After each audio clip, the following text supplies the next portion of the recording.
Good morning. Hello everyone. Hope you're all having a wicked day. Welcome back to the videos. We took the BRZ on a bit of a cruise. Sorry, mind all the wind. Took the BRZ on a bit of a cruise last weekend to Sandown Raceway. Not gonna lie, we did a few laps there, and it's come back and it's a little bit worse for wear. It's got a hectic popping noise coming from something inside the engine bay. I don't know what it is. Anyway, let's bring it inside. Let's try and figure out what exactly that popping noise is, because I got no clue.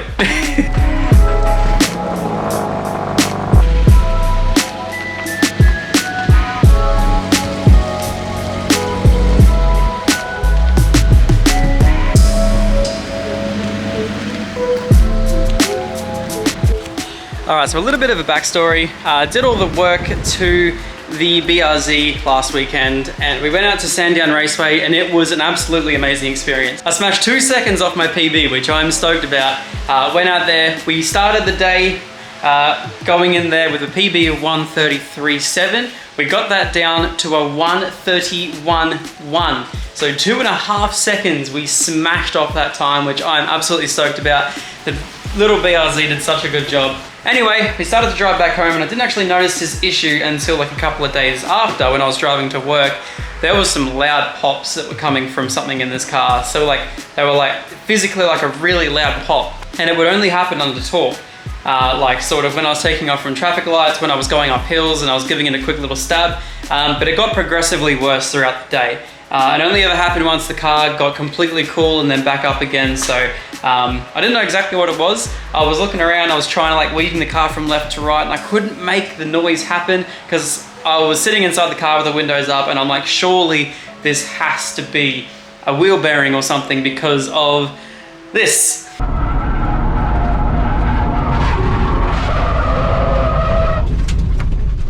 Oh! I hit the dirt pretty hard, and I'm like, maybe something could be off with the alignment, maybe I'm hitting something, maybe I'm doing something.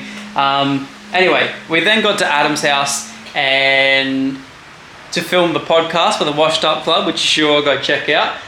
We then got to Adam's house, and surely enough, we opened the bonnet to try and find this pop.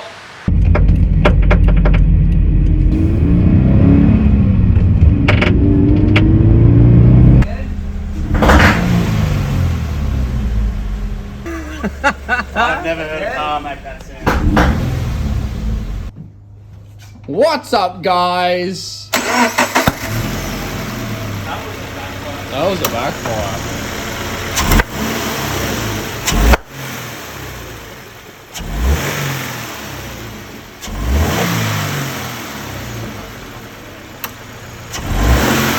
You fixed it.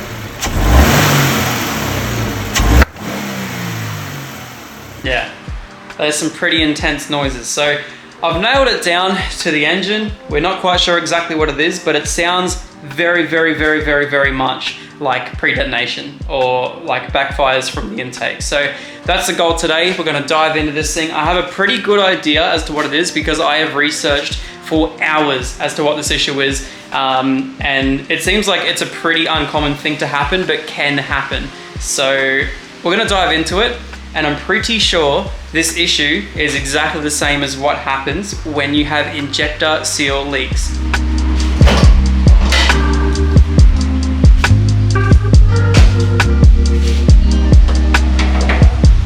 So Subaru being Subaru plus Toyota, with this sort of car right here, you guys will know that this exact same FA20 engine is in the Toyota 86 also.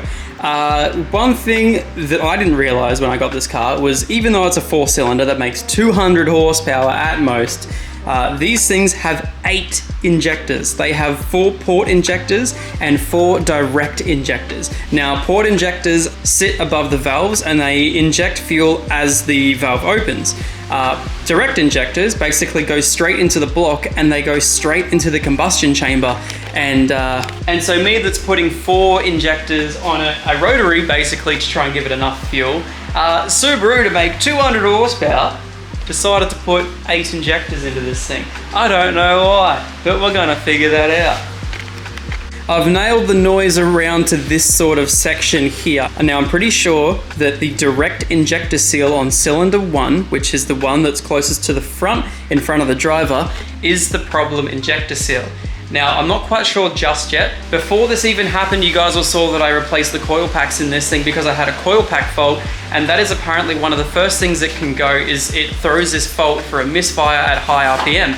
So a lot of people go around, they change all the coil packs, and it's actually an injector seal issue. A few people got the same engine light. I currently don't have the engine light, which is super weird as to why I don't currently have that engine light, but either way, I got the engine light for cylinder 1 right in front of the driver's side, so I'm guessing that's probably going to be the problem injector seal. So anyway, we're gonna dive into the engine bay today. We're gonna be getting this done. Apparently it is an absolute bitch of a process. We're gonna figure that out.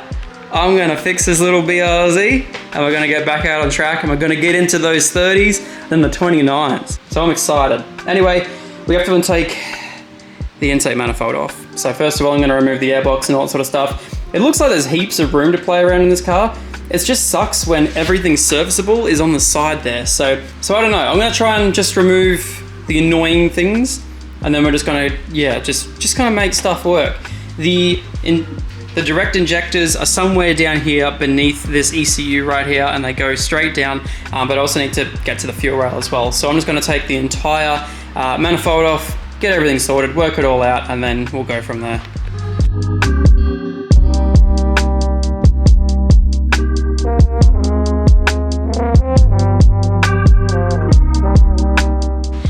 Alright, so even though it may look, because of my horrible hair right here, that I've been slaving over this engine bay for hours, it's been maybe half an hour and I've basically got the bulk of everything off. I think I have 4 bolts and the entire intake manifold's coming off. As long as I'm not servicing around the outsides of the engine, this is literally one of the easiest cars I have ever worked on in my life. There's not much to it. Once you take off all the stupid manifolds and everything else as well, which is basically, I've taken off this so far. So there's a heat shield over that, heat shield over there, and then basically the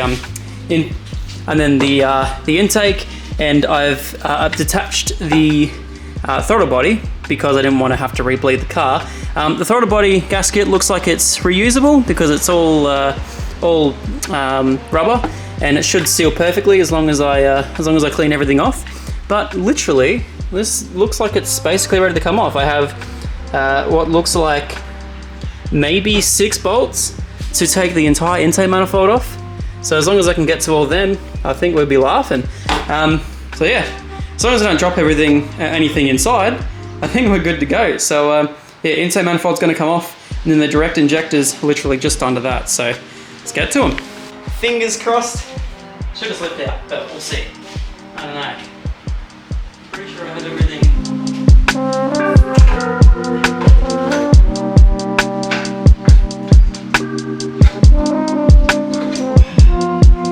There we go.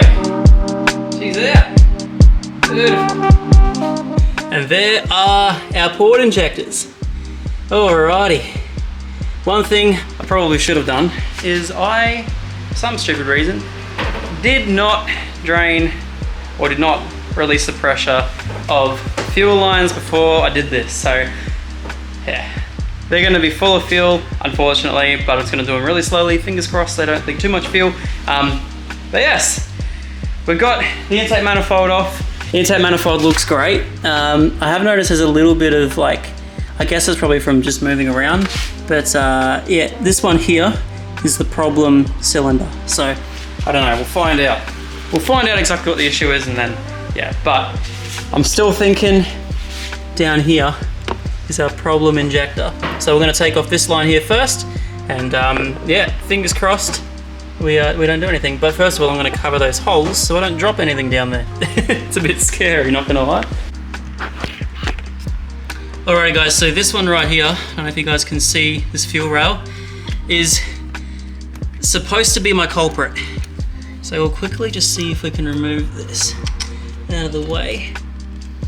Ugh, that hard line's getting a little bit annoying. God, they make this so difficult.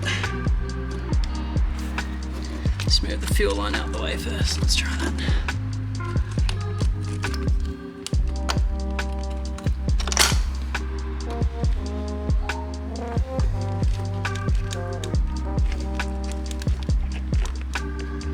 There's supposed to be injector seals.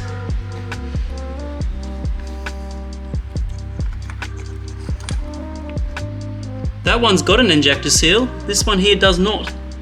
At all. What? Have I just completely melted an injector seal? Let's see if I can get this off real quick. God, I wish they wouldn't use these freaking plugs. There you go, guys. I don't know if you can see that. This one here has an injector seal right there. The other one does not. I wonder if it's stuck in there. Wow, I must have just cooked that. Such a weird issue. I got no clue. It was so weird. So weird. Alrighty guys, we are back. Finally be able to work on the BRZ. It's been a full week and we have been waiting for parts to come from Sydney. I managed to order the parts from a really nice subscriber of mine, Phil, who works in a Subaru dealership in Sydney. He actually messaged me a long time ago when I first bought the car, and I said I was actually looking for a little plug for the washer jet cover, because I've always been missing my side over here. It's always been gone, and it's always really annoyed me. 1 second, I'm gonna quickly change something about the video. Alright, so fingers crossed I got this sorted, but I have a new microphone that we actually had at work, and it was popping and doing some weird stuff on the vlog camera, so I thought I'd quickly test it out to make sure it's actually broken. So hopefully the audio quality is better. I've never actually run a microphone on my camera, so here we go.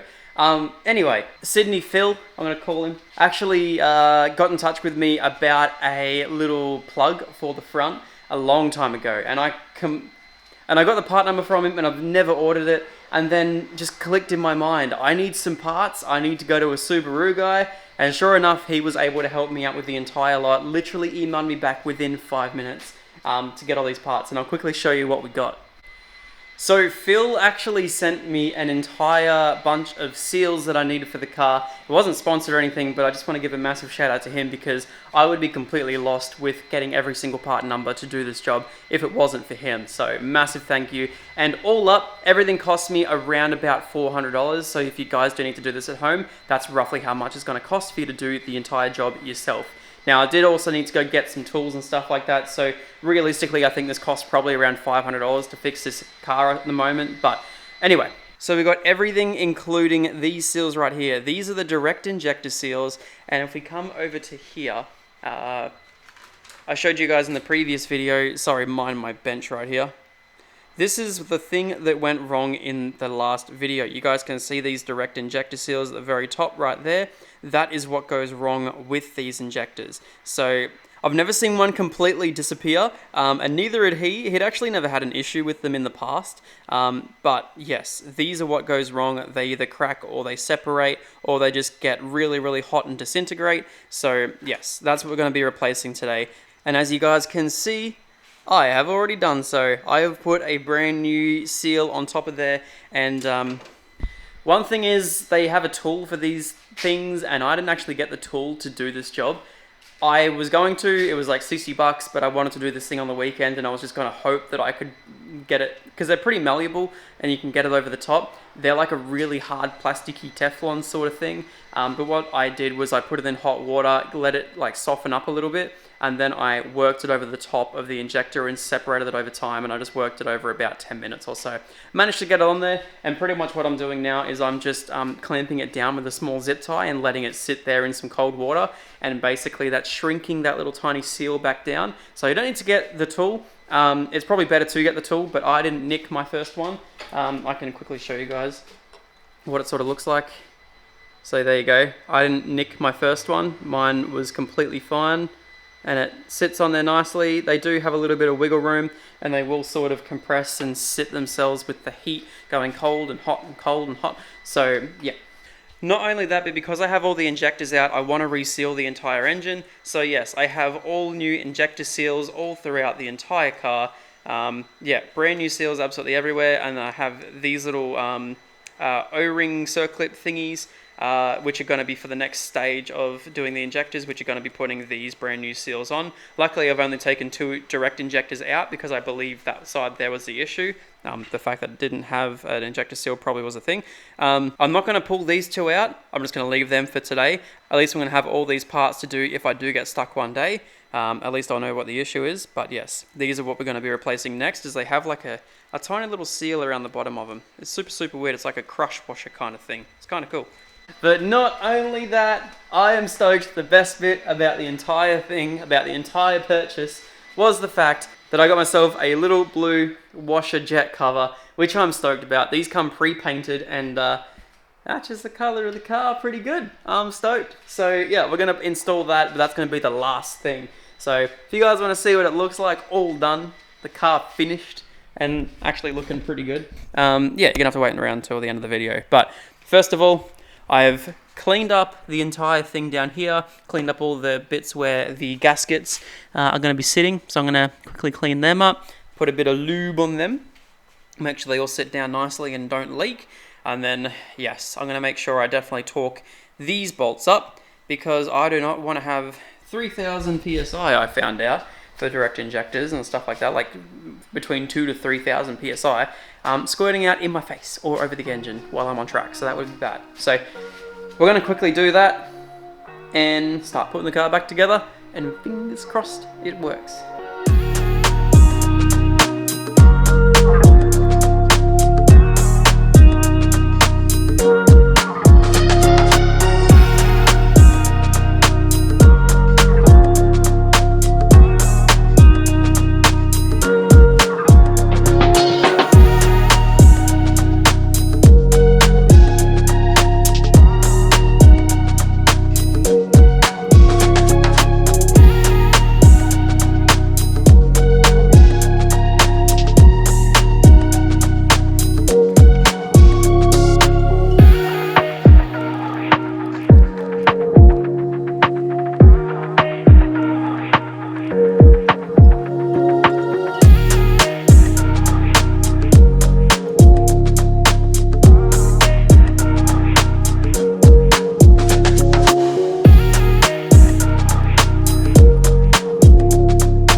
Guys, so just getting the fuel rail now all sorted, and it's looking really good. Cleaned everything up. I can install the new O-rings down in there.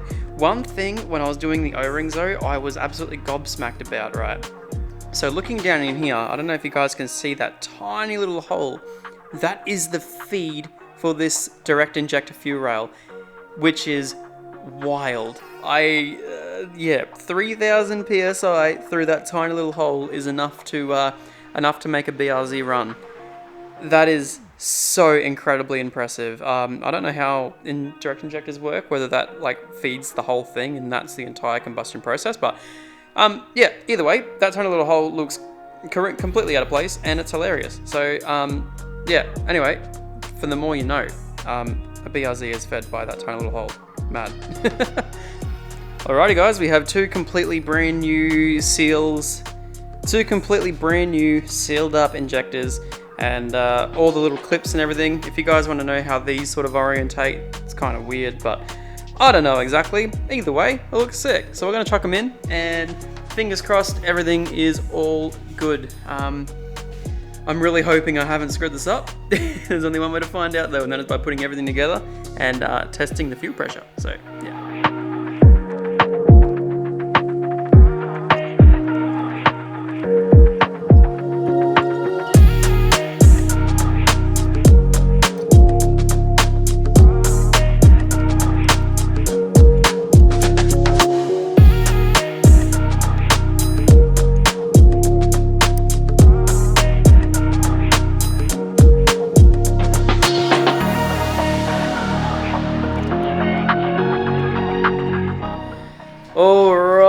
that's a bit of a scary point in the build. So, direct injectors are in, and as you guys can see, we have everything all set, ready to go. So these bolts here, I've torqued down to 20 Newton meters, which is as per a YouTube video that I saw. So yeah, and this, I couldn't find the torque setting. I don't have a torque thing, so I just did it up as tight or a little bit tighter than when I loosened it off. Because it was like, when I loosened it, it was like, it just came straight undone, so I've tightened it up a little bit more than I felt. Because yeah, I'm the human torque wrench here.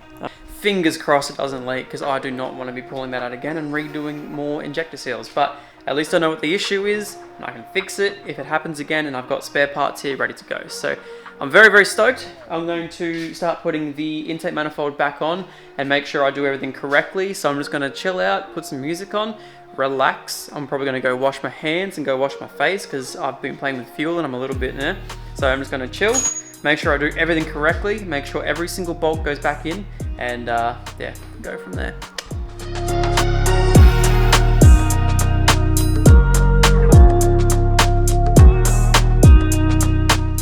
Moment of truth.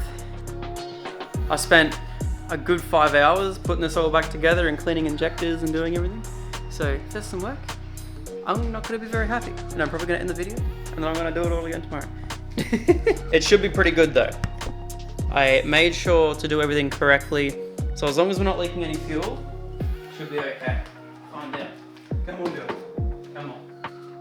My reliable car.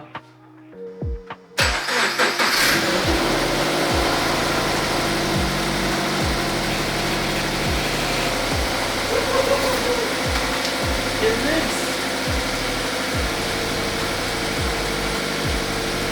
And it sounds really quiet too, which is nice. It sounds ultra quiet. I also don't smell fuel, but I don't see fuel, so massive, massive bonus. I'll give it a few quick little straps to the accelerator. As long as it doesn't pop or do anything.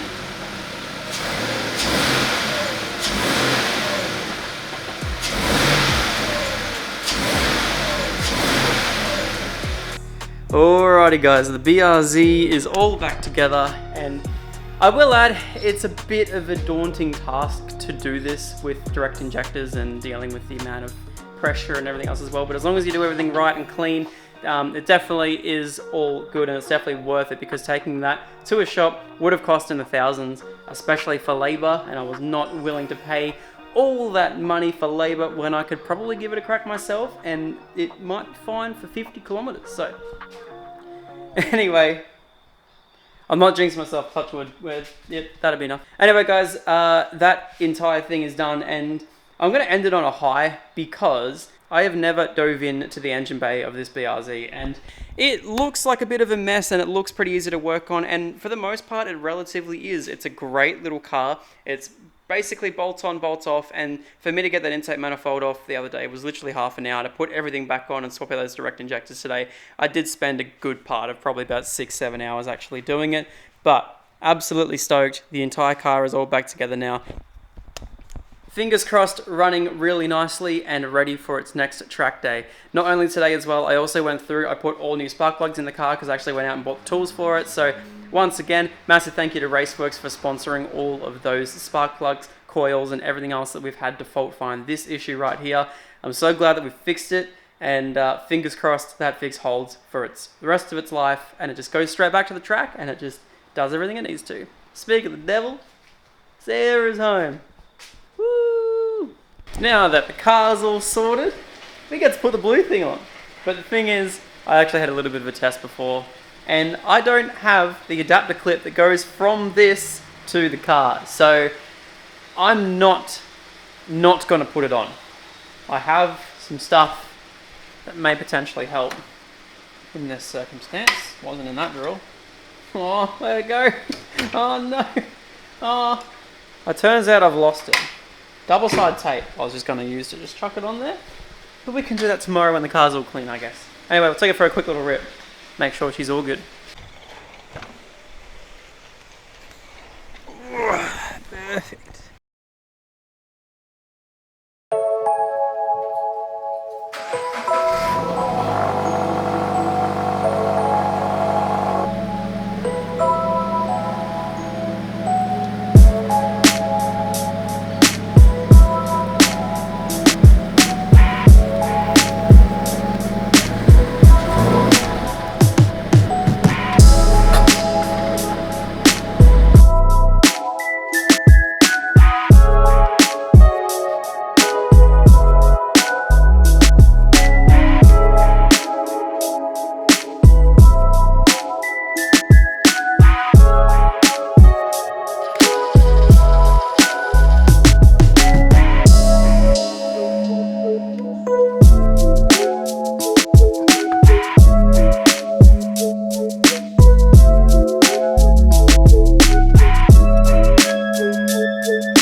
I cooked my brake pads at the last track session. Not good. And for reference, this right here is a pad that I've used for Sandown and then Phillip Island as well. It's so different. I cooked my last brakes. You can see I definitely got it much hotter, braked much heavier. I'm stoked at that.